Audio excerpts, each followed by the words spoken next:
So hello guys, कैसे हैं आप सभी लोग? होप सो सब बहुत अच्छे होंगे और जो अच्छे नहीं है वो वीडियो को देखने के बाद में अच्छे हो जाएंगे। आज का जो वीडियो है वो डिमांडिंग वीडियो है। मुझे काफ़ी सारे लोगों ने बोला था कि सर कैसे पता करें कि जो हमारा पार्टनर है वो हमसे प्यार करता है कि फिर हमें चीट कर रहा है, हमें धोखा दे रहा है, हमारा इस्तेमाल कर रहा है।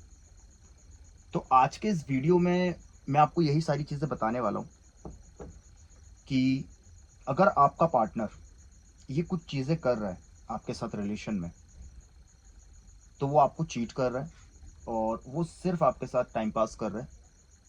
वो कभी भी आपको छोड़ के जा सकता है और वो सिर्फ और सिर्फ आपको यूज़ कर रहा है। वीडियो को ज़्यादा बड़ा नहीं करूँगा मैं जानता हूँ आप लोगों के पास नॉर्मली इतना टाइम नहीं होता है, आप बहुत कीमती वक्त निकाल कर वीडियो में आते हो। तो सीधे वीडियो को स्टार्ट करते हैं। इससे पहले अगर आप मुझसे वन टू वन बात करना चाहते हैं, नीचे नंबर दे रहा है, आप वहाँ पे आके मुझे कॉल कर सकते हैं। सेशन जो है वो पेड है, हम one two one private call पे बात कर सकते हैं। आपकी जो भी प्रॉब्लम है उसको बेहतर तरीके से समझ कर उसको सॉल्व करने की कोशिश करेंगे। चलिए आइए अभी स्टार्ट करते हैं आज का हमारा टॉपिक। कैसे पता करें कि आपका पार्टनर आपको इस्तेमाल कर रहा है, चीट कर रहा है, और अगर वो ये चीज़ें कर रहा है जो मैं आगे आपको बताने वाला हूँ, तो वीडियो में आखिर तक बने रहना। आपका पार्टनर अगर आपको अपने फ्रेंड्स, जो भी उसके फ्रेंड्स हैं, उससे इंट्रोड्यूस नहीं करवाता, वो आपको उनसे नहीं मिलवाता, तो वो आपको चीट कर रहा है। ये चीटिंग का पार्ट है। अभी इसमें काफ़ी सारे लोग ये बोलेंगे कि इसमें चीटिंग कहाँ से हो गई। देखो यार, आप उसकी गर्लफ्रेंड हो, वो आपका बॉयफ्रेंड है। अगर आप उसको अपने फ्रेंड सर्कल में इंट्रोड्यूस नहीं करवा रहे हो, मतलब आप कहीं ना कहीं डर रहे हो। अब हो सकता है कि आप डबल डेट कर रहे हो, या हो सकता है कि आप इसलिए नहीं मिलवा रहे हो क्योंकि उनको पता है कि यार ये इसके अलावा और किसी के साथ भी है। या फिर ऐसा हो सकता है कि आप इसलिए नहीं मिलवा रहे हो कि आपको ऐसा लगता है कि आप उसके लायक ही नहीं हो, तो आपके जो दोस्त है वो आपको जज करेंगे, क्या तू ऐसी बंदी के साथ रह रहा है, ऐसे बंदे के साथ रह रहा है। तो जो इंसान आपको पब्लिकली एक्सेप्ट नहीं कर सकता, पब्लिकली एक्सेप्ट का मतलब है कि अपने फ्रेंड्स में एक्सेप्ट नहीं कर सकता, तो वो इंसान आपसे प्यार कैसे कर सकता है।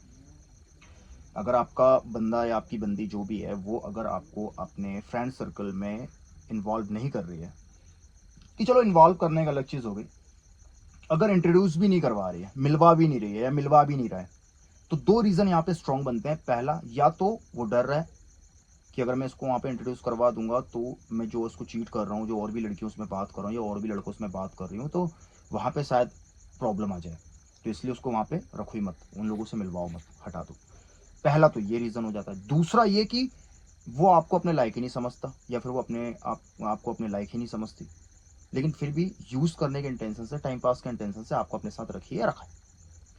अब अगर वो अपने फ्रेंड में आपको मिलवा देगा तो उसके फ्रेंड उसकी थू थू होगी वहाँ पे कि अरे तू कहाँ है, और वो तूने कैसा बंदा पाल रखी है, कैसा बंदा तू डेट कर रहा है, बंदी डेट कर रहा है, कर रही है बंदे को, कि वो तेरे लायक ही नहीं है। तो कहीं ना कहीं ये चीज़ है। तो ये दो रीज़न होते हैं कि आपका जो पार्टनर है वो आपको अपने फ्रेंड सर्कल में इन्वॉल्व नहीं कर रहा, तो वो आपको चीट कर रहा है।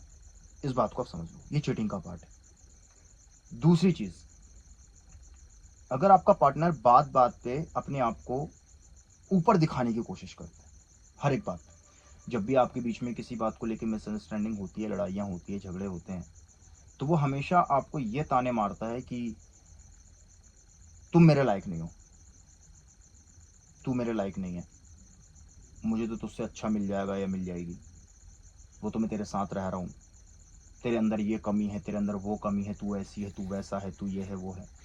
जब इस तरीके की बातें होती है तो आप समझ लो कि सामने वाला इंसान सिर्फ और सिर्फ आपका इस्तेमाल कर रहा है, आपका छूतिया काट रहा है और आपका कट रहा है।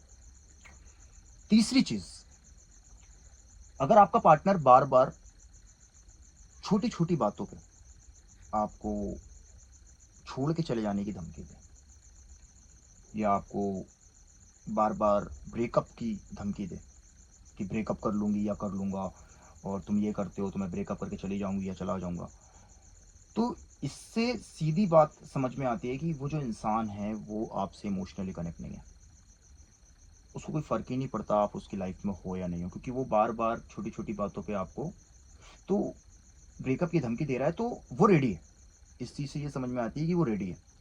जब हम बार बार एक ही चीज़ को रिपीट करते हैं अपने माइंड में, तो साइकोलॉजिकली हम कहीं ना कहीं उस चीज़ को एक्सेप्ट कर लिए होते हैं। तो वो सामने वाला इंसान जो आपसे बोल रहा है हर बात पे कि मैं तुम्हें छोड़ दूंगा, ब्रेकअप कर लूंगा या कर लूंगी, तो वो सबकॉन्शियसली उसके माइंड में वो चीज़ें बन रही है। उसके सबकॉन्शियस माइंड में वो चीज़ें जा रही है कि ऐसा भी हो सकता है, क्योंकि सामने वाला इंसान बार-बार गलती कर रहा है। अब आप शायद गलती कर रहे हो या नहीं कर रहे हो, जो भी है, लेकिन सामने वाले के माइंड में वो चीज़ चल रही है। तो जब वो ब्रेकअप करके जाएगा, वो रेडी हो चुका होगा। तो सामने वाला इंसान ये 2 रीज़न से करता है। अगर आपको बार-बार ब्रेकअप की धमकी दे रहा है, तो ये 2 रीज़न से देगा। पहली रीज़न कि आप बार-बार एक ही गलती को रिपीट कर रहे हो, सामने वाला इंसान समझा-समझा के परेशान हो गया है, लेकिन आप समझना नहीं चाह रहे हो, तो वो डन हो चुका है इसलिए आपको बोल रहा है। तो यहाँ पे पहले अपने आप को सुधारने की ज़रूरत है। दूसरा रीज़न कि सामने वाले इंसान को तो पता है कि मैं इसकी लाइफ से जाना चाहती हूँ या जाना चाहता हूँ, हमारा कुछ हो नहीं सकता, हम अभी साथ हैं, आगे कुछ हो नहीं सकता, तो बार-बार वो आपको ब्रेकअप करेगा, ताकि वो रेडी है और आप भी उस चीज़ को सुन के रेडी हो जाओ कि भाई कभी भी कुछ भी हो सकता है। तो ये 2 रीज़न है। अब भाई जब जाना ही था तो आए क्यों? ये वाली बात आती है। तो वो आपको चीट कर रहा है और वो आपके साथ सिर्फ टाइम पास कर रहा है, अगर वो ये चीज़ कर रहा है। जो आपको चीट कर रहा है, जो आपको धोखा दे रहा है, जो आपका इस्तेमाल कर रहा है, वो कभी भी आपसे किसी तरह की कोई कमिटमेंट नहीं करेगा। देखिए, कमिटमेंट तो वैसे भी वर्ड्स होते हैं, उसकी कोई वैल्यू नहीं होती। अगर सामने वाला इंसान कह दे कि मैं तुमसे प्यार करता हूँ, या वो कह दे कि मैं तुम्हें शादी कर लूँगा, हमारे फ्यूचर प्लानिंग ये होगी, ये सारी चीज़ें, तो ये तो वर्ड्स हैं। अगर कोई ऐसा बोल भी देता है तो आप उसके भरोसे तो चीज़ें नहीं कर सकते ना, और जो कर रहे हैं वो बेवकूफ़ है। लेकिन फिर भी जो प्यार करेगा वो कमिटमेंट तो देगा कि भाई हम साथ रहेंगे, आगे ये होगा, वो होगा। अगर आपका पार्टनर नहीं दे रहा है, वो भी देने से बच रहा है, जबकि उसको पता है कि कमिटमेंट सिर्फ वर्ड्स होते हैं। बोला ही तो है, बोला ही तो है, लेकिन उसके बाद भी वो नहीं बोल रहा है, तो वो आपको चीट कर रहा है। वो आपको इस्तेमाल कर रहा है, आपको धोखा दे रहा है। क्योंकि उसको पता है कि कुछ होने वाला नहीं है, यहाँ कमिटमेंट क्यों देना?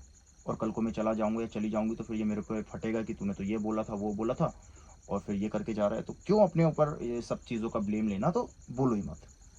तो कमिटमेंट कभी आपसे वो इंसान नहीं करेगा जो आपका इस्तेमाल कर रहा है।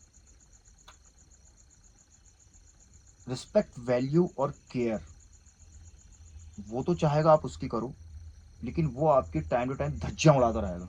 आपकी सेल्फ रिस्पेक्ट की, आपकी सेल्फ वैल्यू की, आपकी सेल्फ केयर की, वो आपकी धज्जियाँ उड़ाता रहेगा। आपको बुरा-भला कहेगा, लेकिन आपने थोड़ा-सा भी उसको 19-20 बोल दिया, तो वहाँ भड़क जाएगा। ये इंसान आपका इस्तेमाल कर रहा है, आपको यूज़ कर रहा है और कभी भी आपकी लाइफ से जा सकता है। तो जो कुछ चीज़ें मैंने आपको बताई है, ये चीज़ें आप हमेशा याद रखिए। अगर आपके साथ ये चीज़ें हो रही है, कमेंट बॉक्स में बताइएगा। डेली कनेक्ट रहने के लिए इंस्टाग्राम को फॉलो कर लो। कुछ थोड़ा बहुत समझ में आया है, दिमाग में गया है, और कुछ समझ में नहीं आया है तो नीचे नंबर दिया हुआ है, सेशन बुक करके आप मुझसे पर्सनली बात कर सकते हैं। अगर आपके रिलेशन में किसी तरह की कोई प्रॉब्लम चल रही है तो खुश रहिए, हर हाल में मस्त रहिए। Self respect, self value, self care must है एक इंसान के लिए, और ऐसे इंसान के साथ बिल्कुल मत रहना जो इंसान आपकी रिस्पेक्ट, वैल्यू, केयर नहीं करता। फिजूल। खुश रहिए, मस्त रहिए, अपना ख्याल रखिए। कुछ समझ में आया है, चैनल को सब्सक्राइब कर लीजिए, बेल आइकन को ऑल पे करके नोटिफिकेशन को ऑन कर दीजिए। इससे होगा कि जब भी हम कोई नया वीडियो बनाएंगे, इसकी नोटिफिकेशन सबसे पहले आप लोगों को मिलेगी। Thank you for watching. प्यार और सपोर्ट बनाए रखिए और इस्तेमाल होने से बचिए। और बचोगे कैसे? जब मिस्टर शेख को फॉलो करके रखो। Thank you for watching. Thank you.